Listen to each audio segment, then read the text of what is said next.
Konnichiwa, Space Truckers, Benny Boy here. Yes, yes, yes, Godzilla Minus Zero has an official release date, November 6th in the year of our Lord 2026.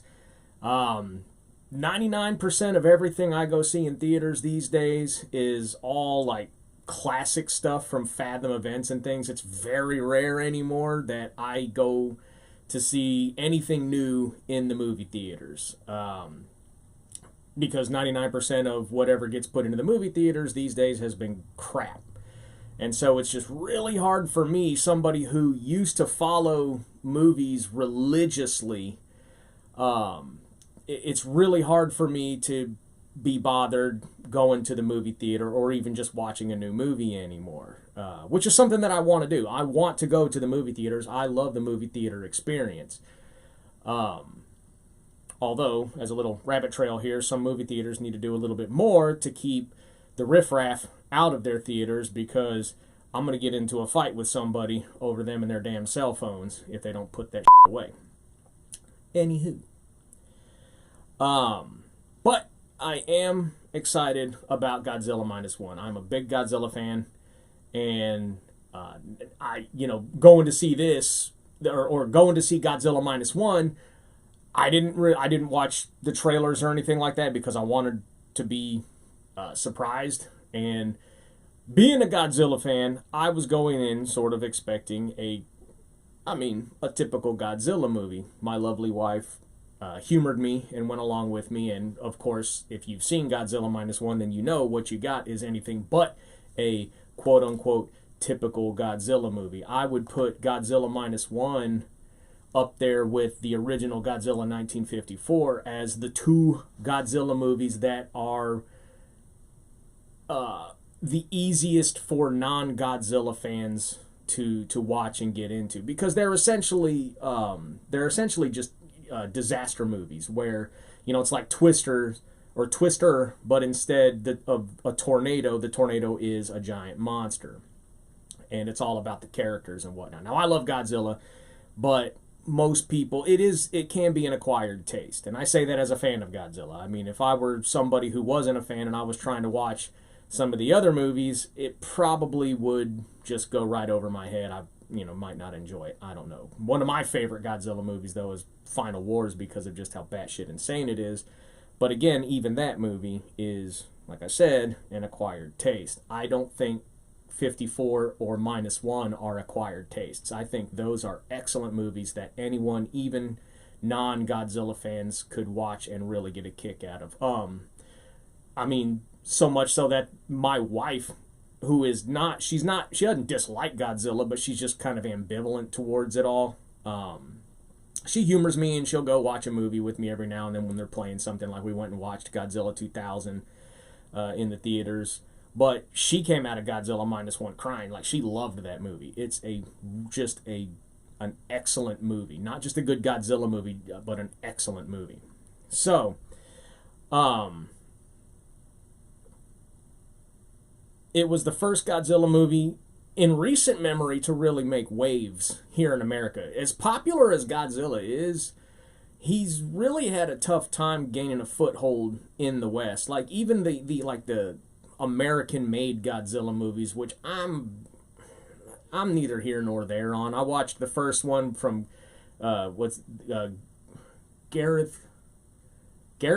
Evans, the director of that first Godzilla movie, the legendary Godzilla movie that came out. I didn't care for it. The scenes with Godzilla are great, but they're too few and far between, and the characters were not interesting enough to hold my attention. Conversely, Godzilla Minus One probably has just a little more Godzilla, but the characters are so damn good that I was caught up in what they were doing. Like, I was bought into that movie, where with the American Godzilla movie, I could not care. Every time Godzilla was about to do something, they would cut away to these boring ass cardboard cutout characters, and it just took me out of the movie. Like, I was ready to walk out of a Godzilla movie in that movie. The second one, King of the Monsters, the one with Ghidorah in it, that one was a little bit better. Like, that one had some good monster fights, and the characters still weren't great, but they were better than the first one. But that being said, Godzilla still hasn't really gained a foothold over here in America as far as being like,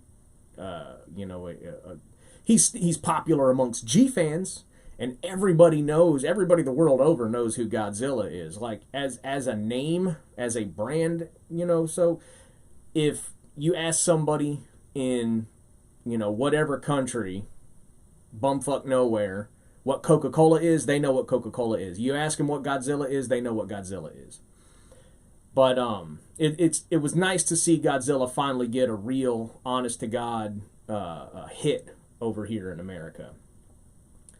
Not that I want him to go mainstream. I would love people to know how cool Godzilla is, but I don't want him going mainstream because, as we have seen lately, nothing survives contact with the mainstream. Everything that finally becomes cool, like Marvel Comics, it only stays cool for so long until finally hitting that iceberg and going down. The iceberg of the mainstream, the normies, or whatever. Just becoming diluted slop and just not being what it originally was. Like, moving away from what it was that made it good to begin with and becoming something that it was never intended to be, which is just trying to please everybody rather than trying to be what it is. So I don't want to see Godzilla become that, and I hate to say it, but I think that's what those American Godzillas remind me of. I never watched any of them after that second one. They just don't do it for me. It was the first Godzilla movie to win an Oscar, which is phenomenal, one for special effects, and I still cannot get over how much Godzilla Minus One did not cost relative to what it delivered. $15 million delivering a movie that looked like $150 million is no mean feat.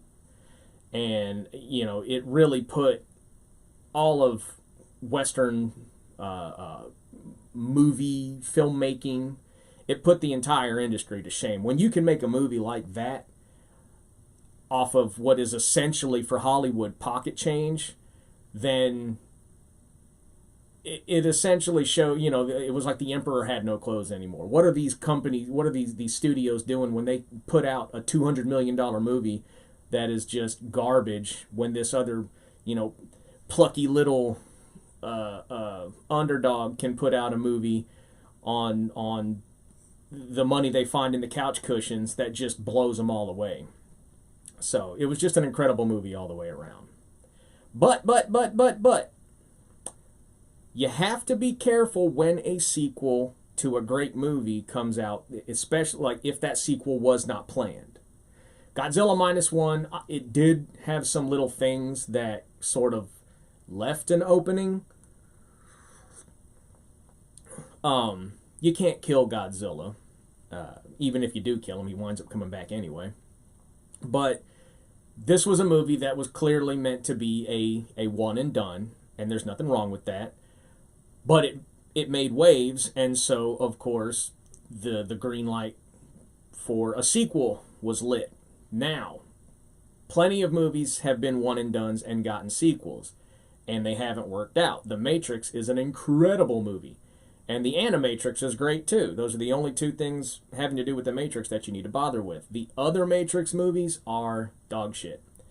The Mummy, first movie, great, one and done. Highlander, first movie, great, one and done, even though I will admit I kind of have a soft spot for the second Highlander because I watched that movie a lot when I was a kid, renting it from the video store. And I know a lot of people say that the Adrian Paul TV show was pretty good. I never watched it. But as far as the movies go, none of them really ever, the ones that I saw anyway, none of them ever really hit, the heights, I guess you could say, as the first Highlander movie. Halloween, that was meant to be more of an episodic series of movies dealing with different things, not all focused on Michael Myers. That was John Carpenter's idea. And then, the first movie is great. Some of the other movies they're okay, but once they started turning Michael Myers into this supernatural, unstoppable force with all this goofy-ass mythology surrounding him, and if I remember right, there's something, I haven't watched the sequels in so long, but like there's something about he can only be killed by this special dagger wielded by somebody of his own bloodline or some dumb shit like that. Like, no, I liked Michael Myers when he was just this crazy motherfucker. Jaws, of course, Jaws, an incredible movie. The sequels, some of them are entertaining, but they're not good. But sometimes it can work. Movies that come out that were not intended to be trilogies or the beginnings of franchises, they'll do good. They'll get a sequel, and it works. Back to the Future, the first Back to the Future. These movies come out. They're intended to be one and done. Nobody's like, if this does great, we're going to make a series out of these. Back to the Future, 1 and done. Back to the Future 2, great. Back to the Future 3, pretty good. Not as good as 1 and 2, but pretty good. Indiana Jones, the first 3 movies, the only 3 movies. What makes them work, though, is that they're episodic. Like, you can watch any Indiana Jones movie. You don't have to watch any of the other ones. They're complete self-contained stories. And I know a lot of people like to talk trash about Temple of Doom, but that was the one I watched the most as a kid.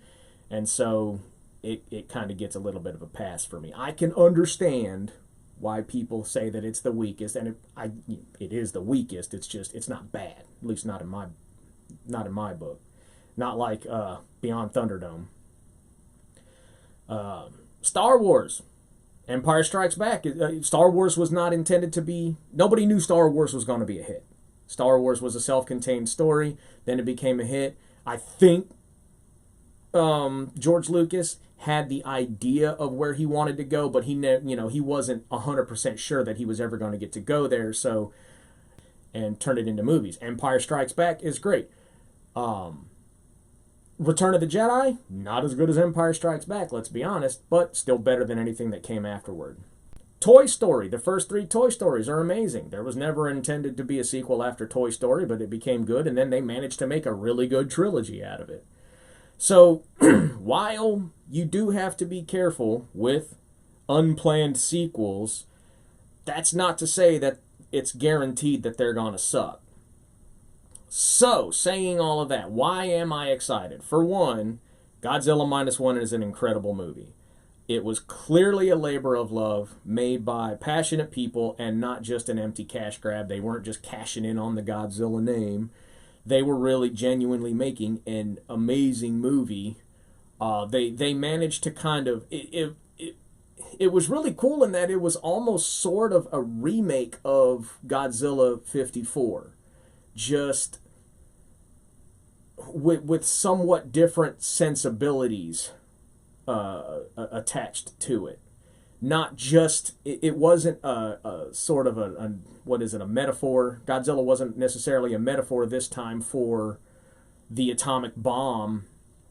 He was, but he was also a metaphor for having to destroy things that are, I guess, holding you back.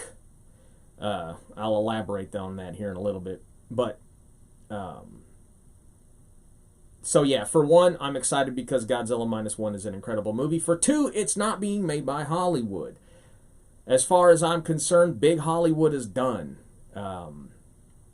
I'm way more excited now. Things look to be kind of fractionalizing. Everything in the 90s and in the 2000s it all started with smaller things that sort of congealed into bigger things. Bigger companies started buying up all of these smaller companies and bringing everything under one umbrella and consuming and subsuming them and turning them. So like, with wrestling, prior to the WWF becoming the Undisputed King, you had a whole bunch of little regional wrestling circuits. And then they all kind of became one with the WWF. The WCW was kind of really the last big competitor against the WWF. And I know you've got WWE, whatever. I know you've got like AEW and stuff. I haven't watched wrestling since maybe the early 2000s, definitely the late 90s. But I say all that to say that it was a time when smaller things were kind of congealing into bigger things. Big companies were buying stuff up. Hollywood, there were a lot of smaller studios out there that were if not directly competing with the big Hollywood movies, they were at least being released alongside them and stood a good chance of making money. But then all of that seemed to change, and everything was, that was coming out in theaters was really only these big giant $200 million blockbusters. Like the Hollywood blockbuster summer season was gone. It was all year long, and it was fucking exhausting. Like, I can't watch a $200 million special effects extravaganza every time I go to the movie theater. Like, yes, I want to see that every now and then, but sometimes I don't. Sometimes I want to see something else. And sometimes I want to see something where the writing wasn't pushed all the way into the bottom of the basket, as it were, and things, because nowadays everything is all about spectacle. Dazzle the audience, trick them into thinking that they're seeing something that is just amazing and mind-blowing. And the story, I don't know, put some words on paper. So I'm excited to see, honestly, what smaller companies are going to be doing nowadays. Now that seems to be kind of the whole big, only the big boys can play aspect of things seems to kind of be starting to go the way of the dodo, and we're starting to see stuff break up and become more decentralized. I'm also excited because there have been some Japanese creators that have come out saying that Japanese movies and media need to lean into their Japaneseness. They don't need to cater to a global or particularly a Western audience. And I, as much of a Westerner, a man of the West as I am 100% down with that, because I don't want movies coming from these foreign cultures to be filtered through these bullshit sensitivity readers. That's what the Soviet Union did with any letters that were mailed. They would open the letters and scan through them looking for, pro-Western propaganda or whatever, to make sure that those, dirty, evil ideas didn't promulgate. Is that the word? Proliferate? I don't need that. I want to see these stories that are being told from these uniquely foreign, from my perspective, foreign points of view. They have different ways of doing things. If you watch foreign movies, a French movie looks like a French movie.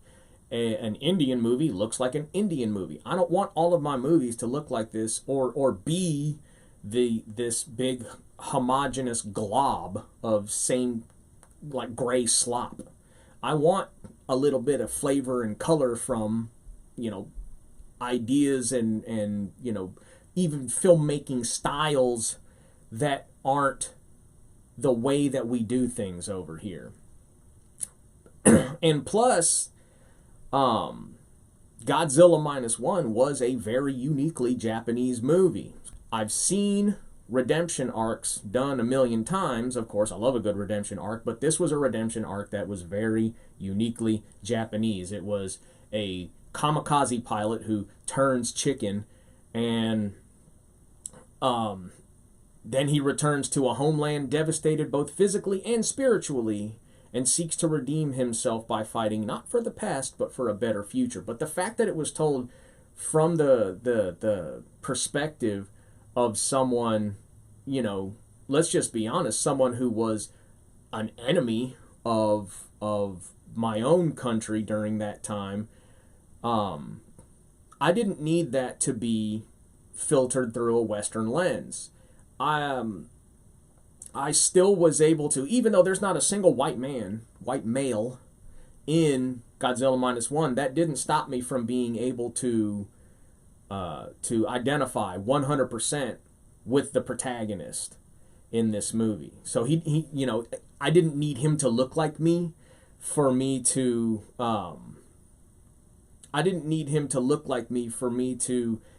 see the things, or see things in him that I admired.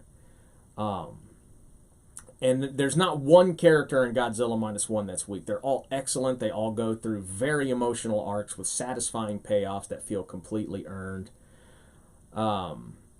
It's a movie with a great message about doing what's right, about fighting for what's right, about working together, and about holding on to what's good about traditionalism, like family. and while letting go of the things that aren't.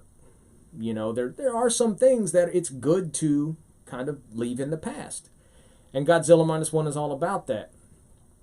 And it's also about understanding that the current generation's duty is always to make sure that the world is a better place for the next generation. You know, how they tell you when you go out into the woods, leave the woods a little cleaner than you found it. So our duty is supposed to be to make the world better for our children, even if that means sacrifice. That's a good message, and that is our job, and that's a message that a lot of the me, gimme people these days, they don't understand, and they need to hear it. A lot of them will never understand it, but it was good to see a movie that put all of that stuff forth. And like I said, you know, not a single white Western man in that movie, and I still had no problem rooting for the good guys. So I still had no problem seeing things in those characters that I would want to emulate, like, you know, character traits and whatnot. So. All right, you know, super excited. Like I said, Hollywood has kind of trained me like Pavlov's dog to be wary of anything new coming out because everything they've put out has just been dog shit. I guess not everything. I very rarely that something good will slip through. Del Toro's Frankenstein was a fantastic movie. Maybe I should go ahead and do a video on that. I need to maybe do a comparison between my two favorite Frankenstein movies, that one and Kenneth Branagh's Frankenstein. But anyway, that's neither here nor there. But yes, Hollywood has kind of trained me to, whenever they ring the bell, hey, something new, I don't know about this, you know, and I want to look forward to things. And I want to be positive about things. And so if America's not going to give it to me, or if scratch that, if Hollywood's not going to give it to me, my once beloved Hollywood, if they're not going to give me what I want, and Japan is, or these small, no-budget studios are going to do that, well, fine, then that's where I'll get my movies from. You know, I'm okay with that. Like I said, I don't need a $200 million budget to love a movie. Most of the movies I like, you know, they probably paid their actors in value meals from McDonald's, you know, who knows. But I'm wondering what's going to happen. You know, I've heard rumblings that it might deal with Hedorah, the smog monster. Hey, what's up, y'all? As I was doing the editing to this video, I noticed something about the poster, the teaser poster they released that I hadn't noticed before. Now, I'm sure probably everybody out there has already put this together. Let it never be said that old Benny boy is quick on the uptake. But,